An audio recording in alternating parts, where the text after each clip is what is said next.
Butelevu oli ku Soul TV program omunyo ku macha yagenda maso nkwaniriza na tere nkyalero tuli mu kitundu eky'ebyobufuzi n'ebyobukulembeze sawa 2 paka sawa 3 buli lunaku bwe tunulira ku nsonga nga bwe zitambula mu kisaawe ky'ebyobufuzi nga mu ggwanga Uganda tuli wakati mu campaigns z'ebyobufuzi ezi tambudde kati weeks ziri 3 naku z'omwezi 14 lwe tugenda okulonda n'atutwala ekisanja eky'emyaka 5 ku bukulembeze bw'eggwanga songa n'ennaku eziddako awo tulonde abakulembeze baffe aba gavumenti ez'ebitundu mu mbeera eyo. Nkwaniriza nkubuuzaako nti wasayo teyo ssebo nyabo twakulisaayo mu bikujjuko ebya olunaku olwa AIDS, HIV AIDS Day. Katusubire nti omulanga gwatuuse bulungi mu mbeera eyo. Olwaleero neera tujja kuddamu tunula ekisaawe okusingira ddala ku nkwasisa y'ebiragiro ebyateekebwa gavumenti ku lw'ekirwadde ekya COVID-19. Tujjukire nti olunaku lw'eggulo abagenda maaso okuyega ku byobufuzi n'obukulembeze ku levo ey'obwa president bazeemu neera okufunamu okukubagano n'ebitongole ebyokwerinda. Honorable Patrick Oboya Muriat ono ye munakibiina kya Forum for Democratic Change FDC era yafunye obuzibu bwe bumu mu bitundu ebyerukunjiri erudde eyo. Nsonga ate Robert Sentamu Kyagulanyi ye munakibiina ekya National Unity Platform naye olunaku lw'eggulo tebyatambudde bulungi mu bitundu eby'Ekayunga ne Mukono erudde eyo ng'ayolekera kibuga Jinja. Gye byagweredde Robert Sentamu Kyagulanyi agamba nti olwaleero asibira ku kakiiko k'ebyokulonda atwale okwemulugunya kwe ng'agamba nti atandise okweralikirira obulamu bwe bwandibanga bwandifuna obuzibu. Yeeralikirira ku lw'obulamu bwe oluvannyuma lw'olunaku olw'eggulo omukka ne teargas n'amasasi ebyanyoose mu bitundu eby'Ejjinja ng'ayolekera ebitundu eby'Ejjinja byaviiriddeko n'emmotoka ye okwonoonebwa. Endabirwamu yakubibwa amasasi so nga ate n'amasasi agamu gakuta emipiira gy'emmotoka gy'abadde atambuliramu n'agamba nti yawonedde ku lugwanyu. Kale embeera eyo yemu ekyaleeseewo obweraliikirivu mu campaigns, mu ntegeka ya campaigns, naye ate amaaso tusinze nnyo gateeka ku kifo ky'obwa president, naye ate ekibuuzo kiri ku ba members of parliament. Bo ensonga zino bazikutte bulungi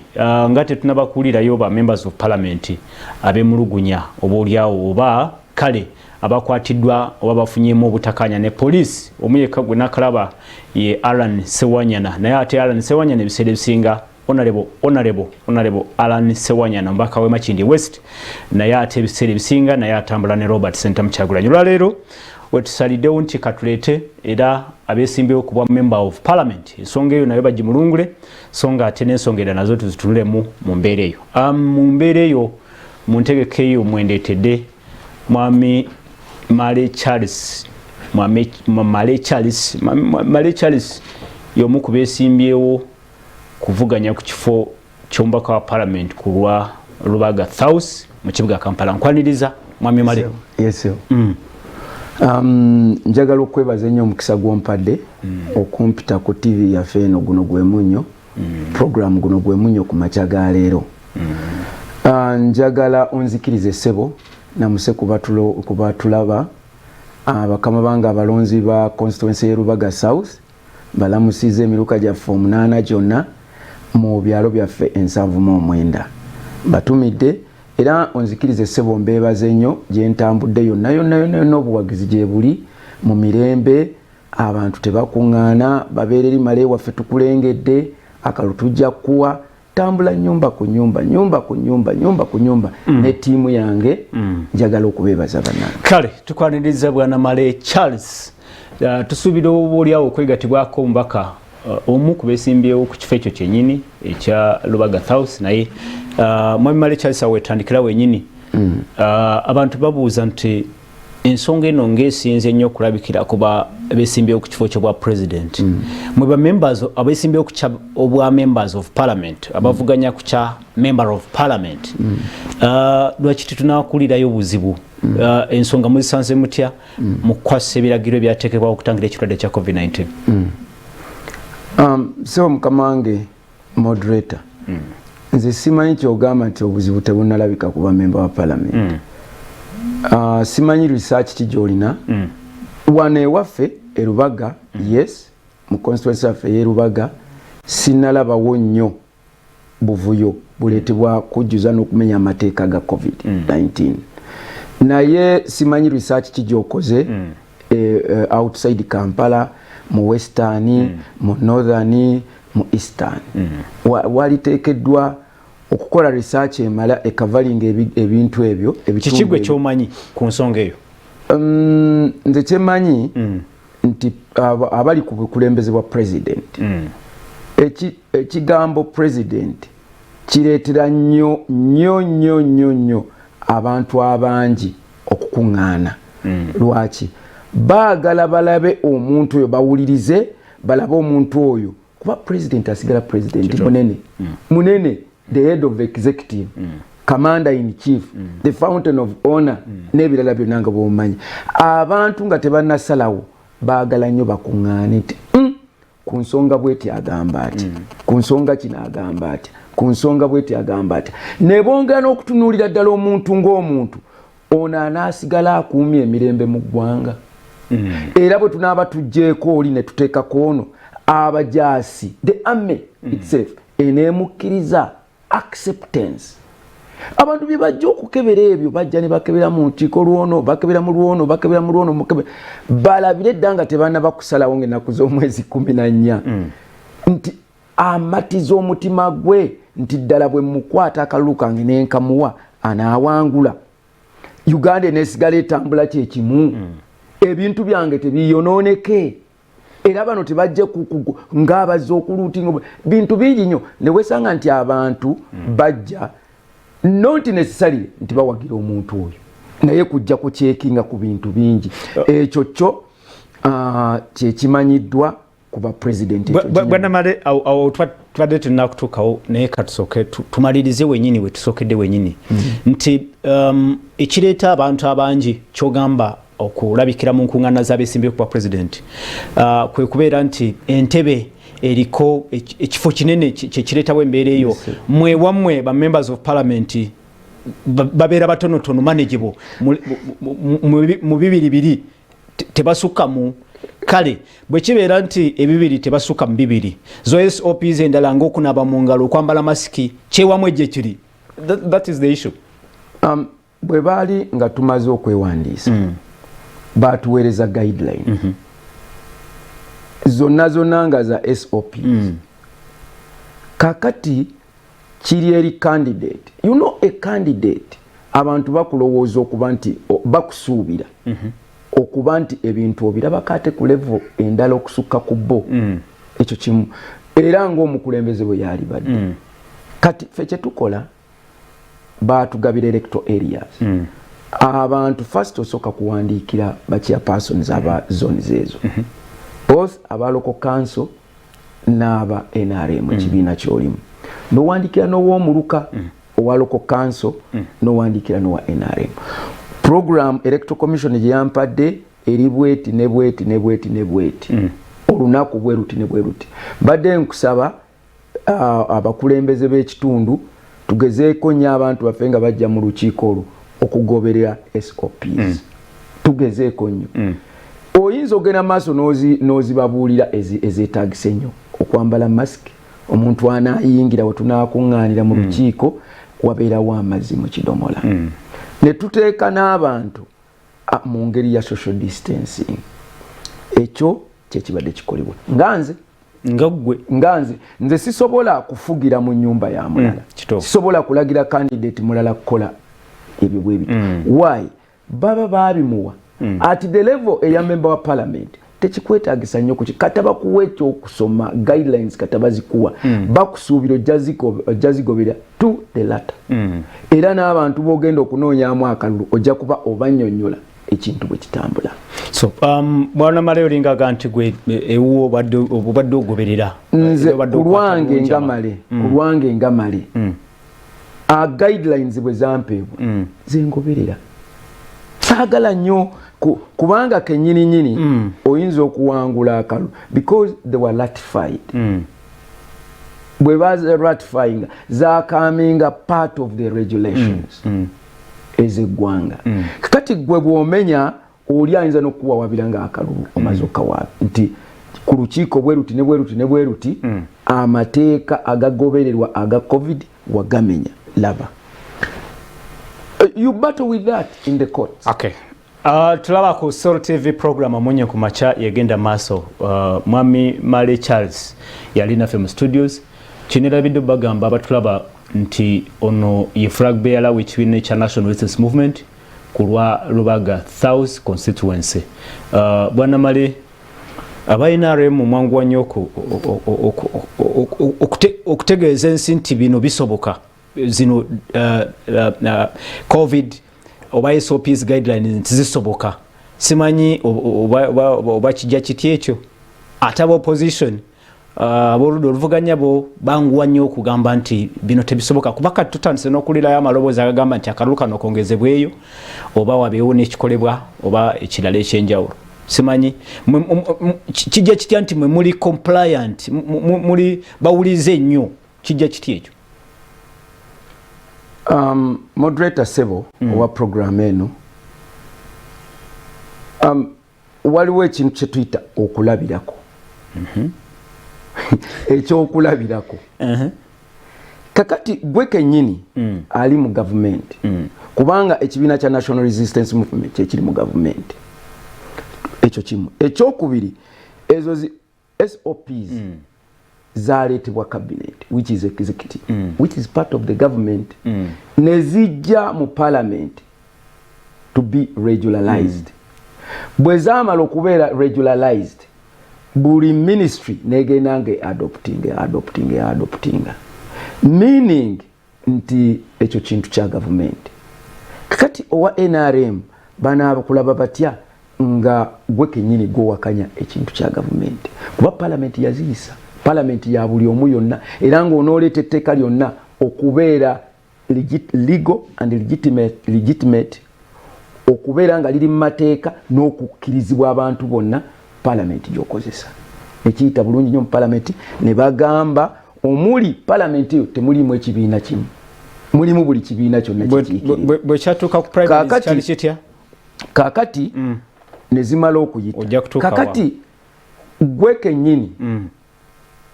ali mu gavumenti ali mu kibiina ekiri mu gavumenti kakati ate kibeera tukiyita autobias kibeera gwe kennyini actually ekyo bakiyita it is treasonable gwe kennyini olidde mu kibiina kyo kiki olukwe ate ekyo bakiyita kyakulabirako gwe nga gwe munnakibiina ekiri mu gavumenti nga baleesa gwoteekeddwa okulaba number 1 nti ogoberera abala bakulabireko. Bwe kyatuuka ku primaries kyali kitya mpozi osobola otujjukizaamu kwawo primary era standards zaaliwo abaazigoberera baazigoberera abataazigoberera tebazigoberera omuntu asigala muntu ne bwe muba muli omuntu kyosembezaayo omuntu asigala muntu n'entegeera y'abantu esigala ntegeera n'okugoberera kusigala kwa muntu abaagoberera amateeka abaagamanya era abantu basimbanga nga gundi kweziri abaayagalanga ebintu amateeka baagakola ki baagamenya sobola kugamba nti amateeka tegabanga Bwana Male okakasa nti ziri enforceable and they are practical SOP zino zisoboka contrary to what the opposition are saying nti kino tekijja kusoboka oba wabeerewo entegeka enjawulo erowoozebwako ebintu bibiri leka ntandike nekiri ekintu ekiri practical ekintu okuba practical gwe akireese nono ayino kiteeka mu nkola you must accept naye oba okukkiriza n'embeera eyo sayidi emu bwegaana olw'ensonga zaayo then kiremererwa okuteekebwa mu nkola. So amateeka aga covid kyetusooka okukkiriza nti covid gyali nti gyali kituufu gyali covid atta nti atta tusobola tutya okwewala because kati nga bwe tuli wano eddagala terinalabika terinaba basuubiza America nesuubiza Germany nesuubiza buli omu naasuubiza nti mu November mutuwe emyezi 6 gwokka iba mutuongeremu 2 tujja kuba tumaze okuzuula eddagala omwezi gyayita ddo 6 omulala ne guyita eddagala terinaba naye for the time being for the meantime ekisobola okukola kwe kulaba nti tugoberera amateeka ag'okwewala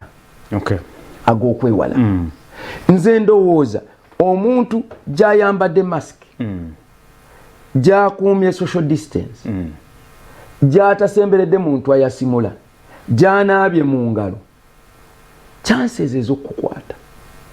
ntono nnyo gwe ng'omuntu kuba kiddayo eri gwe eri ng'omuntu oyagala kwewala bulwadde ti okwewala obulwadde nnakuyita mu makubo ki lino naaba mu ngalo teekako masiki weteekeko akabanga sanitizinga kola biki ekyo kyokka kiddayo eri kwega politics oba bino ebyobufuzi bye tulimu bikolebwa mulamu mbadde ndaba luli wabaddewo yeesimbye emukono kandidate wa DP nga yeesimbyewo emukono eri ndowooza ye mukono oba mukono gombola yaki yafudde covid kyaganya abantu campaigning ogenda maaso kiddayo kugwe ng'omuntu nga tonalowooza ku bululu bwana Male osobola okugamba nti ensonga ya covid eteekeddwamu ebyobufuzi eyingiziddwamu ebyobufuzi can you actually say that kunjuyi zombi simanyi oba otunulidde ku ludda mwami moderator kyolina okukkiriza obulwadde kyolina okusookerako ddala obulwadde weebuli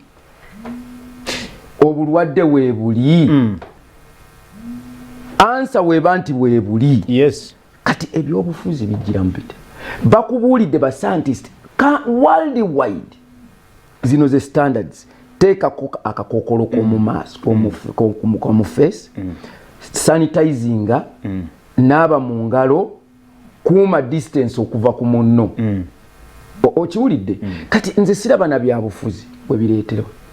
so kubanga zino standards zetugoberera si za Uganda nga Uganda they are international standards okujjako ng'ogamba nti ensi yonna yadidde ebya standards zino eza covid ezifuula za byabufuzi naye tewali n'emu yayongeddemu gwe nange tukkiriziganye waliwo n'emu wano mu Uganda yayongeddwamu bwana Male bwe kibeera nti si byabufuzi okuwakanyizibwa kuno n'okusika omuguwa ku njuyi zombi kivudde ku ki golaba kiki bwe kibeera nti si byabufuzi kiki ekireesewo embeera eno okutuuka olwaleero wuno presidential candidate olwaleero asinkana kikyuka byakulonda olw'embeera gyagamba nti tegenda musobozesa kukuba kampeyini ze mu mirembe n'abalala basaba nti akalulu kongezebweyo kiki ekyo bwe kitaba byabufuzi nedda leka ntandikire ku ekyo kisembyeyo twali tumanyi wakati wange naawe n'omuntu omulala yenna twali tumanyi nti amazima ga Katonda mu November wanaatuukira nga n'obulwadde bukoze eki nga bugenze twagenda okulaba nga tewali sayini zonna zikola zijjawo obulwadde ne tubuuza awalala wonna bakoze batya okulaba nti bakendeeza ku kusaasaanya obulwadde buno waliwo kye bayita SOPs nti zo zifaanana zitya ne bazireeta era baga nti tosobola kujja eri kintu kyonna gy'okijje olina kukiyisa mu kabineti n'ekireeta n'ekiteeka mu ki n'ekiteeka mu mateeka kubanga ekyaliwo nga balina okusooka okwamendinga etteeka erifuga ebyokulonda ne balaba nga ekyo kiki kiwanvu nnyo ne balaba nti no tuadoptinge international standards ezirwanyisa covid ne bazireeta mu palamenti ne baziyisa kakati nze simanyi nnyo bapresidenti benyini bwe beewandiisa upon completion nomination awo wenyini nga bamaze okukukakasa biki ne bakukwasa guidelines ezo kakati bwe bakwasa guidelines malazi signinga nozi signinga nti nze nja kuzikola ki jazigoberera kakati nze simanyi nti oba ozisomye oba tuzisomye era bwo signinga njaga moderator wakati wonange bwe bakuwa ekintu kikino nosoma no signinga kitegeeza otegedde kyokoze ekikyo signinga ate bwodde eri nomenya ekimu ku ekyo omusango guba gwani gwe kenyini ote kubanga walina obuzibu ng'okusoma okutegeera ekintu kino gwe kenyini bw'obanga wali osayininga ekintu kino walina obuzibu bw'okutegeera ekintu ekyo ate okutegeera ekintu ekyo obaako n'abakuyamba okusomera ebintu ebimu tomala gasayininga. Ekyokubiri, President Museveni yonna gy'abadde agenda not that President Museveni talina bamuwagira gwe wakati wonange okimanyi bulungi President Museveni ekibiina kya is a mass party kirina abawagizi bangi nnyo naye please abawagizi mugende mu byalo munoonya akalulu njagala abantu ababeerawo ku meetings babeera na ku list ojja kulaba bwana ajja mu kibuga mu makati g'omwezi guno ajja mu kibuga ojja kulaba zino laale zibadde zikwata eri n'ebule n'ebweya teziriyo era tujja genda eri ewange mu Lubaga South tuyinza okugenda mu Kitebi mu kisaawe kya express ng'olaba abantu 50 gokka aba executive y'eggombole yeno neno bwana Malolinga nenya abesimbyewo ku ku ludo opposition okubeera nti sibawulize bintu tebabitegeera naye ate mulimu ensonga nti amateeka gakyuka bye basuubira ate okimanye nti buli ntegeka yonna mubeeramu okureviewinga n'okwamendinga ng'omaze okulaba nti ebintu boolyawo embeera tekwataganye ne kyewasuubira mu ntandikwa. Nze ndowooza okuva lwe twewandiisa ne ba president okwewandiisa ekyakyukamu kyali kimu. Luli batugamba abantu 7 abantu ne bafuuka 200 abantu bwe bafuuka 200 lwogenda okukuba olukiiko gezaako mu mateeka bakiyita reasonable means gezaako mu ntegeereyo gy'olaba nti okay bagambye abantu 2 babeere 205 mugende mu kisaawe ekyo kimu. Ekyokubiri nti gwe nga candidate eyateeka ku mukono n'okola ki no signing buli lwolaba abantu nga bakuŋŋaana beeyongera okukuŋŋaana gwe kola ki weeyongereyo kina nga weeyongerayo nga totadde mu kifo nga kye wagamba nti abantu bajja kuŋŋaaniranga mu kifo abantu 200 okay 5 gasobola okuyitamu kubanga tusobola bakontrolinga gwe nga candidate okozesa bw'oba osazeewo okukuba zino laalezo ezitambula buli lwolabanga abantu bajja kwesalako so mu bimpimpi nga tuwumbawumba ku nsonga eyo nga tugivaako bwana Male Charles okakasa nti SOPs ku ludda olwamu olw'aba members of parliament baba aspiringa okubeera members of parliament n'abalala bonna ziri practical and enforceable. Practical and enforceable. Yes. All right. Ali ku Solo TV program omunye ku macha egenda maaso amanye zetu simapolo tuli ne Charles Male yesimbyewo okuvuganya ku kifo ky'obwa member of parliament ku lwa Lubaga South mu kibuga Kampala. Lubaga South yandibanga egenda okuba constituency ebyafaayo mbadde ngezawo okwetegereza n'esimanyi bwali constituency endala eriko okuvuganya okutalabwangako mu byobufuzi bya Uganda simanyi nkyanoonyereza katono nnyo ku nsonga eyo bwana Male Lubaga waliyo ki ekyenjawulo Lubaga South kuba nti muli 14 14 candidates aspiring for one slot in parliament, one seat in parliament. Kyekyenjawulo kiri Lubaga South kakati Lubaga South yo ya byabufuzi olwo ekitundu ekitali kya byabufuzi. Lubaga waliwo ekisinga ku kinne waakyo Lubaga South yo ya byabufuzi ate abantu bangi nyeyo bwa abaali awo ng'asobola n'agamba oba oli yasobola okikola lwakisinze n'ayingirawo. Ssemateeka egamba ki myaka 18 kweyongerayo ku byokusema egamba ki kino nze neraki kino sente ziri mekeza bwe ziti nyingiddewo ndowooza nina ebirowoozo ebisobola okutwala ekitundu kyange maaso okusinga ebyoli n'ayingirawo. Bwolumale Lubaga South lwaki oyagala gitwalanga special case lwaki oyagala gitwiriganga special case nti ekyo kyo kiri Lubaga wokka tekisobola kubeera wantu wonna. Tulaba walala waliyo newetufunye unopposed omuntu najja nga ali omu actually ndowooza bali mwenda kati abali constituencies ziri unopposed. Tolabawo kyanjawulo kyetwandagadde oba oliawo tugabane nammwe abali mu kintu kino kituufu kiki ekiri mu Lubaga ekiboleteddwa okuvaayo mwena mugambe nti ffenna kino tukyetaaga kino ekifo tukyetaaga. Mr. Moderator, Ssemateeka kirambika bulungi by the way dembe lya buntu inherent right eddembe likuweebwa ng'ozaalibwa ekitosobola kukozibwa ekyokwesimba ekyokwesiba ekyo kimu ekyo kimu tosobola kugaana muntu kwesimba. Electoral Commission ne ba candidate bwe baali badde 10 yali bawandiisa ekyo kimu ekisookera ddala omuntu bw'ategeera ddembe lyange okwesimbawo. Ekyenjawulo ekiri ku Lubaga ekankulaga ebyo njagala okukubuulira we twali tukula headquarters za Democratic Party zaali awo ekabuuso ekyo kimu ekyenjawulo ekitali walala ekyokubiri national headquarters awo ekabuuso awo true era we zaava ne ziraga gye ziragayo neewala zaali kabuuso awo ne zimalirawo ddala ebbanga. Actually no mugenzi mukama muwe ekiwummula ekyemirembe John Sebaana Kizito we ya campaigningiranga yalinga actually n'entegeka ez'okuzimba ekitebe ndoza era bagenda kizimba mu Lubaga z'ekibiina kya DP ekyo kimu. Ekyokubiri headquarters za FDC ziri Lubaga enaja nankumbi wano. Ekyokusatu headquarters za NUP Buganda ziri wano ku Munalisa kabuuso awo.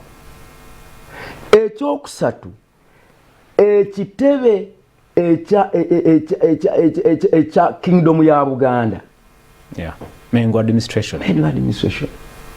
including n'olubiri lwa Ssaabasajja biri mu Lubaga. Ekyokuna ekereziya enkulu etwala obukatoliki eri Lubaga. Are those really ndeka nkwongera okugira key factors mu nsonga ndeka nkwongera okugira nti ne kanisa enkulu eri Lubaga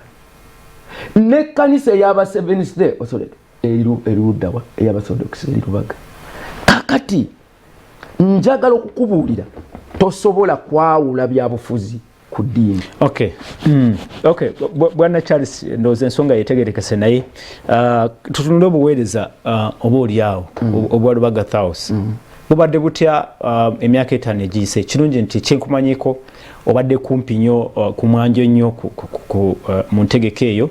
oteeka kubanga obadde ebintu bino bigoberera bulungi. Obuweereza ku level ki? Ku level ya MP ngamba MP Lubaga South specifically bubadde butya? Kakati mukama wange nze kankusunsulire emirimu 4 egy'omubaka parliament giri mu tteeka. Giyiteetemu kuba basinga bagimanya mwe bapimira omulonzi mwapimira omubaka wange akoze takoze oba byakoze bya kibogwe. Kati omulimu gw'omubaka ogusookera ddala kukola mateeka. Amateeka mu ssemateeka n'akatabo ke bakuwa aka parliament ng'omaze okulayira rules of procedures of parliament galambika bulungi omubaka bw'anaakola amateeka. Okiraba kakati omubaka etteeka bwe lijjanga draft ne lijja mu parliament with a government bill oba a private members bill omubaka bwe bagimuwa bamusuubira okuba nti alisoma n'alitegeera n'addayo mu bantu be n'awandikira LOCs kuba gy'alina okubasanga aba LCs ne bamu appointment dibwe banakunganya abantu n'abanyonnyola abantu ne bateekamu ebyabwe ne bajjamu bye batayagala ne bateekamu bye baagala oba omubaka waffe akikoze oba takikoze awo we bapimira omulimu ogwokubiri omubaka alwanirira abantu be n'amaanyi ge n'omwoyo gwe n'abakwata n'abagatta ku gavumenti kubanga gavumenti yeyina services zonna basobola okunogayonga bwe bafuna oba omubaka akikoze oba takikoze abantu bapima era bakiraba omulimu ogwokusatu kulwanirira kuba kitundu kye kigabane ku keeke ya gavumenti nga bayita mu budget omubaka ateeka okuba nga ategeera budget appropriation n'amanya nti omwaka guno ngenda kulwanirira kati byanjigiriza mbirwanirira ntya ntunule mu njigiriza manye waffe nti ekimenye ennyo ennyumba z'abasomesa tezinaba kuddaabirizibwa tezinaba kukola kino tezinaba kukola kino njagala mu budget ngende eri nkirwanirire amasomero ga gavumenti gonna ennyumba zibeere renovated abasomesa at least upper primary basule ku ssomero oba akikoze batakikoze buli ejo mirimu giri mu ssemateeka omulimu omulala ogwa ssemateeka ogwokuna gwetugamba ye oversight okuteeka okalabalaba w'emirimu gya gavumenti gyeteekamu essente nga gyakuyamba muntu wa bulijjo. Okay, awo we wali ekibuuzo bwana Charles Malenti obuweereza kuba obadde ogoberera Erubaga House bwabadde bulungi kyabadde kitya mu ndowooza yange okuleeta ekibuuzo ekyo mbadde ndowoozamu nti oba oliawo oba kyekimu byebimu ku ebyo bibaleetedde okugamba nti oba obuweereza tebwatuuse bulungi naffe katugende 14 kyenjagadde okubuulira awo mbadde nkulaga abantu we baatunuulirira bamanyi emirimu gy'omubaka kati bwazuula nti mukola for example waliwo gye bayita market bill gyeri naye omubaka waffe yali akomyewo n'agibuulira abantu ekitundu kyaffe njagala nkubalira obutale bw'obonzikiriza abantu baffe abasinga mu Lubaga South bali mu sectors 3 bakola mu butale ye muntu azze mu katale osobola okuyingira n'otandika okukolamu nga tulina na capital gy'olina gamaanyi go obutale yena teete yani waliwo ekibuye waliwo ku butaala waliwo mwena Lukolongo waliwo Erubaga eno waggulu Kabuusu waliwo Erubaga kuleerwe manya ku Nalukolongo kuleerwe waliwo Nateete kati etteeka ery'obutale lyokka awo nyini kuteeka ery'obutale bwe tugenda okuwumulira kankuwumuzeemu ali ku Soul TV bwe tukomawo ensonga zezimu zez'obuweereza na butya balisimbyeo ku member of parliament bwe batunulidde ensonga za campaigns na butya campaigns bwe zitambula. Tova ku Soul TV program omonye ku macha tukomawo.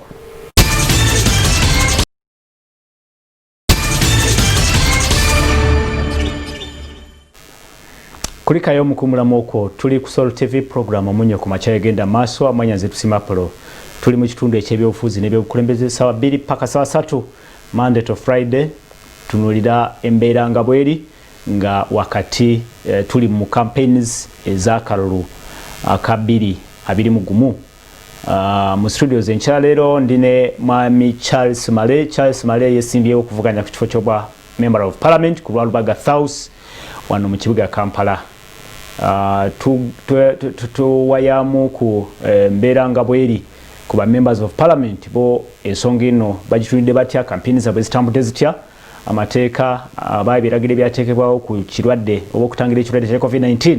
bo ewaabwe nga tetulabayo kwemulugunya bitambudde bitya lwaki ku ntebe nene we tulabawo akaleega bica n'okusika omugwa katono nnyo bwana Malewe tugendedde mukumulamu awo twadde tuuse ku nsonga eyo yennyini nti Erubaga South buweereza kiki ekireeseewo embeera eyo okuba nti mugenda kuwandiika byafaayo nga constituency esinza okubeerako okuvuganya okw'amaanyi abantu 14 be bali mu lwokaano olwa constituency ya Lubaga South. Buweereza kiki obuweereza buli butya? Mbadde maze okulaga moderator obuweereza obw'obutereevu obw'omubaka wa parliament obuli mu ssemateeka obuweereza obuli constitutional olumala okulayira bw'oba oluyolekedde mbadde mbukuyisirizaamu omuntu abuuza nti kuteeka bweriti twaliwulira iriita tetwalabako na mukyalo 79 ebyalo ebina mwazzo tubuuzaako omuntu agamba nti omubaka alina okuba nga akiikirira abantu, ayogera ajja natufunamu ebizibu ne tumulengera nga atulwanirira. Twalaba ekkanisa y'omundeba bwe yamenyebwa na biki na St. Peters. Tetwalaba kulwanirirwa. Tulaba mu budget bikyamazi gatutwala biki tetuwulira ng'omubaka waffe ng'atwogereddeko ku bya budget nakyo kututeeramu kino. Oluguudo lwa Ssuuna lulemye. Erubaga. Tetulabangako mubaka ng'atadde gavumenti ku bunkenke nti mwateeka wano ssente ku kino ne kino ne kino ne kino. Kati mu busungu mu mbeera obutali bumativu. Omanyi butali bumativu buleeta obusungu. Ku mirimu egiragiddwa ena mu ssemateeka egy'omubaka. Awo 10 lifubutuka. Simba. Kakati waliwo emirimu gye bayita social responsibility. Giving back to the community. Ngamwe muli okugaba kuyise ku speak day n'ogenda n'amabaati neki. Tegiri mu ssemateeka naye olw'obuntu bulamu. Owaayo ku society kuba bakulonda basima n'okwebaza Mukama n'okwebaza benyi Mukama yebala okunsukkulumya ku bo. Nange mwanteeka mu kifo nfuna omusaala nange kambaddize. Omuntu bw'atunula n'abala amasomero agali mu tewaliwo yali amulabye. Mu busungu najja. Omuntu alaba abantu bafudde bakoze ekibakoze tewali amulabye. Mu busungu najja. Kubanga ekyo kuddiza society. Omuntu alaba abaana bayina aba sports emipiira netball kuyimba n'okuzina na biki talina omuntu akwatiddwako n'amutwala eri amujoyininga eri wano atandika okusasula omusaala asobola okuddiza eri. So oba oliawo bwana Malogamba nti obusungu n'obuswandi obuvudde butali bumativu okuba nti abantu tebakiikiriddwa kimala mu Lubaga South bwe buviiriddeko embeera eyo okuba nti muvuddeyo ne mwesowolayo nti katugende naffe tuvuganye n'enkubuuza nno awo wenyini bwana Male omukulu bwe yali nga alondebwa yali very candid, very honest with you. Nabagamba mundeke nange ngende ndiyeko mumunenya kyawulwa abantu bamunenya kyolo nawe nga muli kuba nawe oli mulonzi mu kitundu ekyo. Kakati mwana moderator Abaganda balina olugero lulungi nnyo. Bagamba nti enkonyogo kye kino kyokasuka waggulu ku muti. Okikasuka kikulaalira n'ekidda na biki. Omuntu bw'agamba yes naye era bw'oba olya obeerako ne kookasukayo. Bw'oba olya wabeerawo ne kookola ki ne kookasukayo. Okay, waliridde omwaka ogumu ogwokubiri n'ogwokusatu n'okomawo ku gwokuna nozaako eri abantu kyekyo. Alright, alaba Soul TV ebitundu ekifaananyi byolaba ebyo byebitundu ebimu ebiri mu constituency bwana Male ne banne 13 gye bateekeka okukiikirira. Eyo leero endowooza ebyo ebitundu byendeeba si yeyo yennyini yembeera bwete bweri oyogedde ku butale ndowooza embeera yeyo olaba ku eyo leerwe ku leerwe kwenyini ndowooza ezo ku butaala. Bibyo ndaba obujama obuli mu kitundu ekyo olaba nga bwe bwenyini bulabikirawo mangu nnyo obulaba obujama obuli awo enti bwebanga etayaya mu bantu wenyini webatundira emmere otekwa kakasa nti wateeka okubanga wajama mu mbeera eyo. Bwana Robert Mutebi kyentegeddeko nti ali mu bitundu ebyo kirungi. Mutukoze bulungi okubanga mutulaze ekitundu omwala guugwo alokolongo kyano gulabira ddala nti lazima ate emmere yiye etundibwa kwenyini ku mwala ate ng'omwala mujjama. Embeera yeeyo eri mu Lubaga South abakungu bano gye bategeka okulaba nti bakiikirira mu parliament ekitundu kyekyo ekyendeeba. Robert Mutebi ali live mu Ndeeba ekitundu kyekimu abakulu bano kyebategeka oba kyebeetegekera okukiikirira mu parliament. Robert Mutebi live ku Soul TV program omonye kumacha. Simanyi oyina kyewandyagadde obuuze bwana Charles Male alinange mu studios. Neyanziza nnyo neyanzege Apollo atuzze mu constituency omukulu Male gye yagala okiikirira tumubuulireko ku bizibu ebimu abantu bye batugambye babo mu kitundu kino naddala wano mu Ndeeba wetuli ebibatawaanyiza emyaka n'ebisiibo ng'era baagala okumanya butya abwana abayamba mu singa obaolyawo banaaba bamututte mu palamenti singa banaaba bamulonze. Ekizibu ekimu kye kino kyogenda maaso n'okulaba mukulu Male wamu ne Apollo abali mu studio kyekyemyala naddala okusingira ddala omwala gwe Nalukolongo. Buli omu yeebuuza nti emyaka gyonna gubadde guleetebwa ku floor of parliament nga bagwogerako naye nga tegukolebwa nga buli omu yeebuuza nti ababaka babaddeyo be banafu oba tibagaliza abantu baabwe. Omwala gulimu kazambi, omwala gukulukuta, omwala gulwaza abantu endwadde, omwala gwe Nalukolongo buli nkuba lwetonya gutwala abaana gutwala abantu bafa. Ekyo kyekimu ku bizibu bye boogerako. Ekizibu ekirala kye boogerako ye kasasiro nga bwolaba mu kitundu kino ekye Lubaga South. Kasasiro muyitirivu nnyo ku sports ez'enjawulo. Ekyo kye kireetera n'abantu abo boogenda maaso n'okulaba ntegeeza ente okulabika nti ate zaavudde zirina okubeera kati ziri ddala ku nguudo zigenda maaso n'okulabika nti zigenda maaso n'okufiidinga ku kasasiro ono atagibwa obaolyawo mu bitundu ebyenjawulo ate nga kino si kyaleero si kyaggulo kimaze akabanga akawerako. Ensonga y'abannaffe bano abakolera ku leerwe kubanga eno eringa reserve ya leerwe nkulu nnyo era ebadde issue y'amaanyi nnyo mu Lubaga South. Bantu bano bangi akatale bakassa wano naye bagamba nti bagenda kusengulwa ku leerwe kuno kubanga ekituufu kyo kiri nti eno luguudo lwa gaali ya mukka lulina okubeera ne reserve naye nga boolaba embeera akatale gye kalimu yeeyo gyogenda maaso on'okulaba. Embeera endala abeeno gye bagamba nti beetaaga okuyambibwamu omuntu yenna anaaba agenze mu palamenti akatale ng'okavuddeko akeesudde ate yembeera ate ey'okulabika nti bakolera ku road reserve. Abatunda empuuta n'abatunda ebintu ebyenjawulo wano bakeera kulabika nti bagenda maaso n'okakalabya emirimu gyabwe naye bw'otunuulira embeera mwe bakolera yeeyo gyogenda maaso n'okulaba baagala bamanye banaaba bayambibwa batya. Bw'otuuka wano mu mwala tugenda kubanga tubalagakoko katono ku bucupa obulimu wano wetuli essaawa zino. Omwala oyinza okugamba nti gwo tegukyaliwo naye gukuŋŋaanya bucupa. Abantu baagala okumanya singa obaolyawo banaaba bakusindise mu palamenti kino ekizibu ogenda kubanga okikolera ki ekyembeera kati ng'eno gyogenda maaso n'okulaba mukulu Male ali mu studio. Singa abantu obaolyawo onaaba obazzeemu ku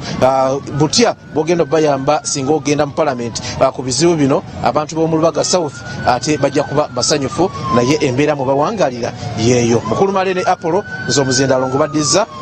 abantu baagala kubaddamu butya bona bayamba ku mbeera eno.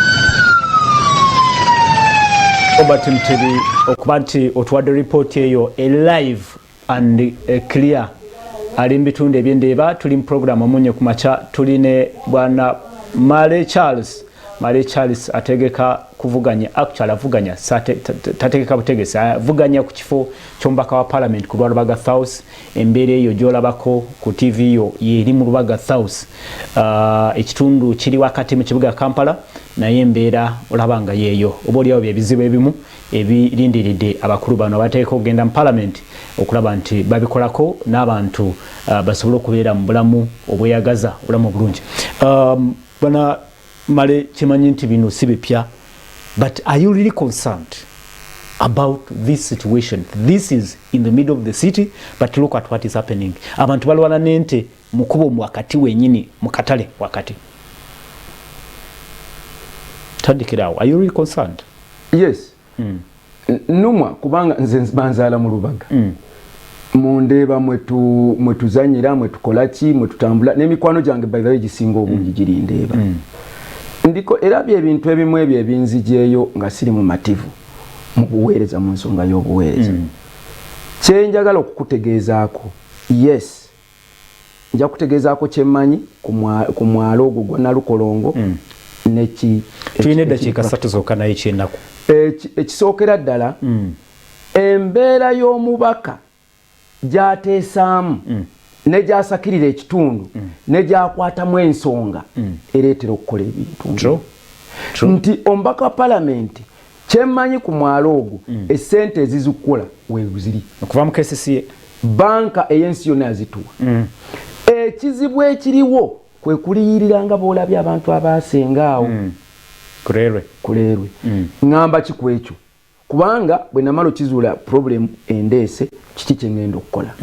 number 1 ti abantu abaliwo baale mu kwatagana mu ngeri gye bagenda okuliyirirwa kyokola ku nsonga eyo ye abeera ne gwe bayita private valuer oba omubalirizi we nga ye amuleeta ne gavumenti nereeta owaayo kati ne bakwatagana ekyo kimu ne bamusasula n'akola ki tewali engeri ki yonna olaba eri gye gwafunda olaba gye gwafunda waleetera amazzi okukola ki okujja ne gadde eri baabali obalaba basenga okwo ku bbali okwo ku mwala kwennyini beetaaga n'ogamba nti meters 30 oba mita 10 okuva ku mwala bwe gugaziwa omwala gwennyini ne guba gwa mita 10 n'amazzi gadduka ekyo kimu kakati n'oteekamu n'akawaayiro ak'okubirirako endowooza okuleeta mu palamenti nti atasobola kukwata ssente kuba essente nzibu okukozesa atasobola kukwata ssente embeera y'ebulambuli buduuda ejje ndowooza yo buli omu agimanyi ettaka lyaba kubeeri gavumenti nezuula weesobola okugulira abantu ebo ettaka nezimba ennyumba netamu amasanyalaze n'amazzi abantu basengulwe anti abali awo bamala okuliyira ng'ogenda naye bw'oba tolina ssente esobola kwezimbira nnyumba naki process ogitegeera byapa gavumenti esobola okubagulira kuba yo kijanguyira n'okuprocessinga ebyapa ng'ekyali ebulambuli n'ebuduuda neekuteerawo akayumbako neekuteeramu amasanyalaze n'amazzi then nebanoonyeza newe musobola eyo nayo option number 2 omulala okuga nze njagala ssente nze birasi byagala kati yo yaleeta private valuer ne government valuer ne bakwatagana nesasula ne bavaawo ye solution esooka ne solution eyokubiri okukwatagana n'abakulembeze b'ebitundu ba local leaders kubanga bamanyi omuntu eyataddewo akayumba eggulu eyataddewo wiiki eri kuba ekirungi ekiri ku bakyamaani abo awendeeba chairman abendeeba bonna abeerubaga n'abenateete baddako bonna bamanyi baddako babaddeko emyaka nga 11 buli omu yenna eyazze mu mwaka 5 mu 2 mu emeka babamanyi eyo solution esooka then solution y'obucupa tebaateekako interval bagiyita interval obuli luvannyuma lwakati obucupa we busobola okusigalira ne bateekamu obutimba ndi amazzi gasobola okugenda ne bakola ki ne tuteekamu mechanism esobola okugyamu obucupa obwo kuba abaagala obucupa obwo bangi n'ekirala nti bw'oba osengudde bano abalinaaniganye bano babe basinga okuleeta obucupa obungi ne babusuula muli bw'oba basengudde n'okola kispace ng'okuva wano mwe tutudde mu studio n'eri ku kkubo obucupa bukendera bwana male tusigaze dakiika eringa emu n'ekitundu babiri naye mu dakiika emu yokka kyemanye nti ensonga y'omwalo ogwo n'ebyetulabako ku lutambi awo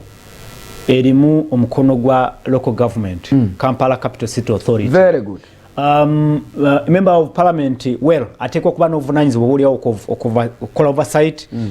ku nsimbi nga bw'oyogedde nti ensimbi zaayisibwa biki byonna ebyo naye yogera eri aba Kampala Capital City Authority kyetagisa okukolebwa kyenjagala okubulira lwakuba ebiseera byange kino kye walisoose okumbuuza kikolwa kitya mu budget nze nkugaye kiragiddwa kiri we just twetaaga kutereza reorganize our budget eya KCCA kubanga KCCA eyo eweebwa ssente buli mwaka naye waliwo nindamu waliwo leka nkubulire nti omubaka wa parliament otuula mu KCCA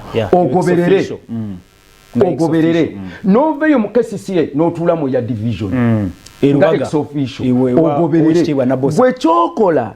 olumala ensonga okugireeta mu parliament n'ogamba naali agadde KCCA tugire ssente zino bwe zigende zikompasetinga abali ku mwala kubeeza okukola zaafunibwa n'okigoberera mu KCCA ekitaakolebwa oba oliawo kyolowooza kitakolebwa anti kyenkugambye omubaka atatuula mugundi n'atategeera na bintu bino naki tasobola tulina eddakiika tewera nakuwera yogera eri abantu b'erubaga kuba kwebali abantu b'erubaga balaba abantu b'erubaga njagala okubasuubiza bakakase nti bino bye tulaba nze kino nzakisobola obuzibu bwonna bwonna obwa kino nzabusobola male omwana wammwe ekyokubiri n'akatale embeera gye kalimu eyo twagala tutereza akatale bulungi abantu kubanga enkuba bwetunya abantu tebakolawo mu katale tebakola nedda nzimanyiwawo ku butaala tebakola twitaga tusooka tutereza embeera y'akatale otereza ya mwala notereza y'akatale kati bannange mbasaba akalulu mwenna abandaba wano nongere mbasabe munsabire akalulu n'abatandabye wano kuba nkimanyi mwe mubatuukako okusinga naye ebyo ebintu nzenze komunze kamale omwana wammwe nze abisobola omwana wammwe gumumanyi abeerawo buli kiseera. Alright, ali ku Soul TV program omunyo ku macha enkyalero bwete bwetambudde amwenze tusima Apollo tubadde ne bwana Charles Male Kenneth